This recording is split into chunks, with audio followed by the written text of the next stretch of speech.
প্রিয় বন্ধুরা, আসসালামু আলাইকুম ওয়া রাহমাতুল্লাহ। শুভরাত্র।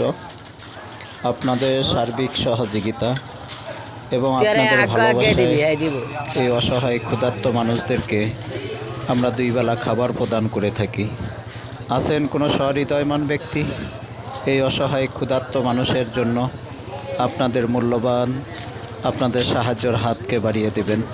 যে মানুষ তো মানুষের জন্য, আসুন না আমরা এই অসহায় মানুষের জন্য আপনাদের দেওয়া 10 টাকা, 5 টাকা, 2 টাকা, 20 টাকার মাধ্যমে আমরা তাদেরকে দুই বেলা খাবার প্রদান করে থাকি।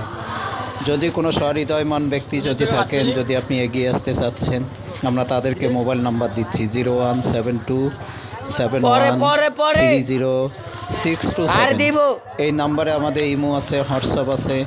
অবশ্যই আপনারা আমাদের সাথে যোগাযোগ করবেন। ইনশাআল্লাহ আপনাদের এই সার্বিক সহযোগিতা এবং আপনাদের দান কোনো দিন বিফলে যাবে না।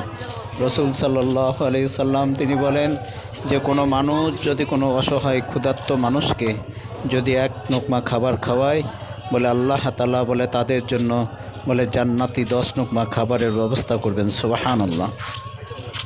আর এক হাদিসের মধ্যে আছেন রাসূল সাল্লাল্লাহু আলাইহি সাল্লাম তিনি বলেন যারা বস্ত্রহীন মানুষকে যারা একটি বস্ত্র দান করে, বলে আল্লাহ তাআলা বলে তাদের জন্য জান্নাতি পোশাকের ব্যবস্থা করবেন। সুবহানাল্লাহ। এই জন্য ভাই, আজকে আমাদের এই ইউটিউবের মাধ্যমে, আমাদের পেজের মাধ্যমে, আমাদের ফেসবুকের মাধ্যমে আমরা এই সর্বস্তরে অসহায় ক্ষুধার্ত মানুষকে আমরা এইভাবে দুই বেলা খাবার আলহামদুলিল্লাহ আমরা প্রদান করে থাকি। আপনাদের দান এবং আপনাদের দেওয়া জাকাত, ফেতরা, সদকায় জারিয়া নিয়ে আমরা এই অসহায় মানুষদেরকে আমরা দুই বেলা 2 মুঠা খাবার তাদের মুখে আমরা তুলে দিচ্ছি। যদি ভিডিওটা ভালো লাগে শেয়ার করে আমাদের সাথে থাকবেন। আপনারা কোন জায়গা থেকে দেখছেন কমেন্টে বলে যাবেন।